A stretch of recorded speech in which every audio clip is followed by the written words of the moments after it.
La Organización de Cooperación de Shanghái, hecho por Laura Daniela Hernández, Laura Gaviria, Rosario Franco y Lucía Sarán. La Organización de Cooperación de Shanghái fue creada en junio del 2001, fue establecida contra los tres males que son conocidos como el separatismo étnico, el extremismo religioso y el terrorismo internacional. La lucha contra estos, según dicen, ayudaría a promover una estabilidad regional y desarrollo económico desde la cooperación de los países de la organización. Tiene como cuerpo supremo el Consejo de Cabezas de Estado. Dentro de este participan los presidentes del Estado miembro, con reuniones anuales, toma de decisiones y liderazgo en los asuntos pertinentes. Bajo el Consejo de Cabezas se encuentran las reuniones anuales entre los primeros ministros de los estados. Más abajo existen mecanismos para crear reuniones anuales de ministros de Asuntos Exteriores, Economía, Transporte, Cultura y Defensa. Dentro de esto también se incluyen los fiscales generales. Además de lo anterior, cuenta con dos cuerpos permanentes, el Secretariado y la Estructura Regional Antiterrorista. El Secretariado está ubicado en Beijing, China, y trabaja de manera conjunta con el Consejo de Coordinadores Nacionales. Por otro lado, la Estructura Regional Antiterrorista está localizada en Tashkent, Uzbekistán, y se encarga de la recolección de inteligencia de grupos terroristas que operan al interior de los estados de la organización. Eso es cierto. En cuanto a temas de interés, la cooperación regional por la seguridad se plantea como el propósito principal. Además de eso, se plantean, tres caminos importantes. Primero, combatir el aumento del fundamentalismo islámico y la amenaza que plantea para los países. Segundo, es la evolución a largo plazo de la organización hacia un arreglo regional que contribuya a la paz, a la estabilidad y a la prosperidad. Y tercero, que es el último, se espera que la organización se convierta en un foro para potenciar el liderazgo en la región.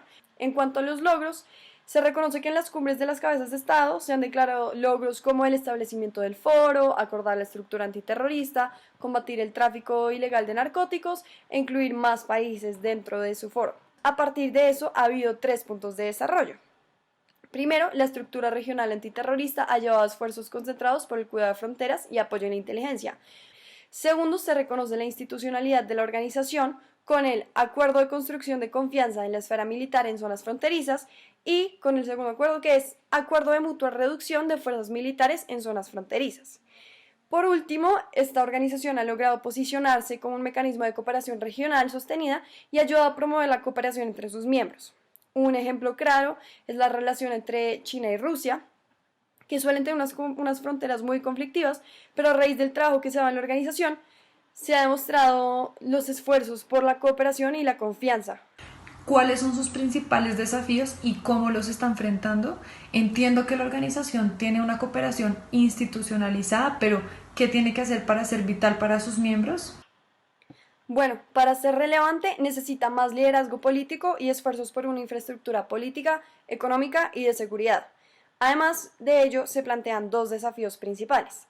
El primero es la ampliación, y es en la que la Organización de Cooperación de Shanghái debe entender si aceptar a otros países como observadores llevará a que estos tengan una membresía en el país, y para el 2020 India y Pakistán ya lograron tener esa membresía completa. Será necesario revisar Afganistán con la influencia de Estados Unidos en este país. Otro de los desafíos para la Organización de Cooperación de Shanghái es lograr la independencia de Estados Unidos y de la OTAN, de las que se postra como un contrapeso. Exacto, eso también es un punto principal. Bueno, pero el segundo punto relevante es el desarrollo económico. Ellos han tenido un progreso muy lento, aunque ya tienen varios acuerdos. Los países de Asia Central sienten que su economía se podría ver comprometida por los productos chinos y por otro lado, los rusos son muy cuidadosos sobre la posible influencia de China en la región. Entonces se necesita impulsar mayor comercio regional y un acceso a los mercados mundiales con apoyo regional.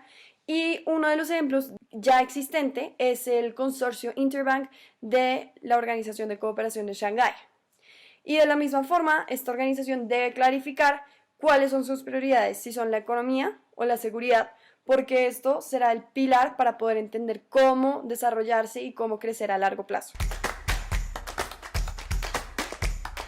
Nuestras consideraciones sobre la utilidad de la Organización de Cooperación de Shanghái se centra básicamente como en su núcleo, que es la seguridad. Lo consideramos sumamente importante y que se ha sido útil debido a que su agenda trata temas muy importantes como lo es, por ejemplo, las amenazas que son potenciales desestabilizadoras de la región, como lo es el terrorismo.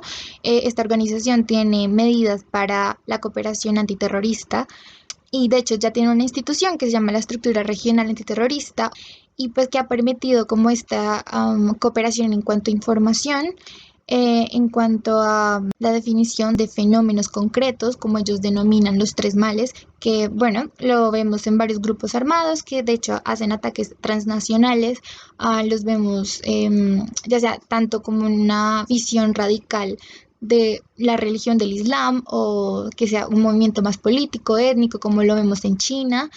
Um, bueno, eso en cuanto a temas específicos, ya panorama más general y que de hecho hace parte de la base misma de la organización, de su origen, es la disputa que hay entre Rusia y China por esos países centroasiáticos, exsoviéticos, que se generaron a partir del colapso de la Unión Soviética y pues tuvo bastantes problemas fronterizos que no son muy definidos.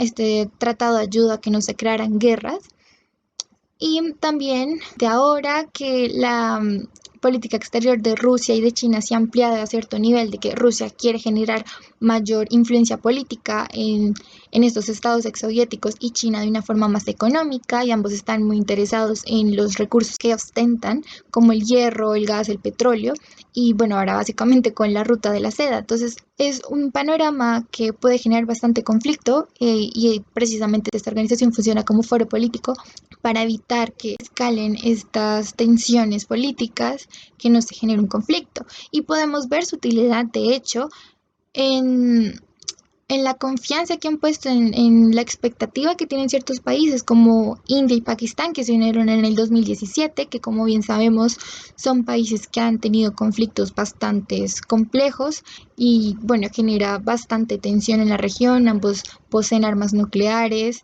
y precisamente son como en la única instancia multilateral que se encuentran, en la que sí pueden hablar de seguridad y digamos que se ve la esperanza de países como Irán, que también resultan claves para mantener esta estabilidad regional, que se encuentran de observadores y de hecho están prontos a unirse. Ahora, finalmente, en cómo puede afectar esta organización a otros procesos de integración en Asia del Este, hallamos, por ejemplo, que se puede dar como un soporte, una legitimación a nivel internacional. Como vemos, y aquí lo comparamos con la ASEAN, en Asia del Este se tiene un modelo que no se basa exactamente en los modelos liberales democráticos que se han llevado en Europa, por ejemplo, con su proceso de integración de la Unión Europea, que es como mucho más homogéneo, más comprometido, realmente más legalista. Son unos valores que tanto la organización de cooperación de Shanghái como ASEAN han declarado que no va con sus principios, que ellos, pues al ser países asiáticos, tienen una visión diferente y han propuesto un modelo diferente de integración que, bueno, proponen básicamente que puede ser igual muy efectivo. Y se basa más que todo en la no intervención, en un modelo mucho más flexible, informal, con determinados focos de atención, principalmente en seguridad o en economía. Y básicamente esto ha permitido que no escalen conflictos para ambas organizaciones por disputas territoriales o por disputas políticas. Así que, bueno, básicamente consideramos que puede llegar a ser un refuerzo, una legitimización a nivel internacional de este modelo diferente a los valores occidentales y que se establecen entre países asiáticos que son muy diferentes entre sí, con regímenes muy diferentes a lo que podría considerarse democrático en Occidente, y que de igual forma muestran que hay otro camino de cooperación, otra forma de diálogo. Debería plantear una estrategia para tener mayor impacto trabajando en conjunto con otra iniciativa de integración de la región. Posiblemente. La OCDE se caracteriza por ser un órgano que se centra en temas de cooperación político-militar y seguridad regional. Sin embargo, con su crecimiento se ha planteado si debería convertirse también en un foro empresarial interactivo similar a ASEAN y otras organizaciones. No obstante, si esta ha crecido, siguen existiendo desafíos con respecto a su realización. Por esto, trabajar en conjunto con otro proyecto de integración regional es una alternativa más factible para incluir aspectos de integración económica a la organización. Una organización regional que se especializa en temas económicos es la Organización de Cooperación Económica Euroasiática, cuya misión es desarrollar la cooperación internacional con los países de Eurasia y otros países del mundo.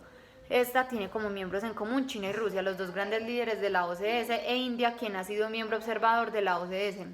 Mediante esta cooperación, los países no miembros de la OCDE, Kazajistán, Kirguistán, Tayikistán y Uzbekistán, podrían beneficiarse de los programas de desarrollo económico brindados por la OCDE hasta el punto de ser considerados y admitidos dentro de dicha organización.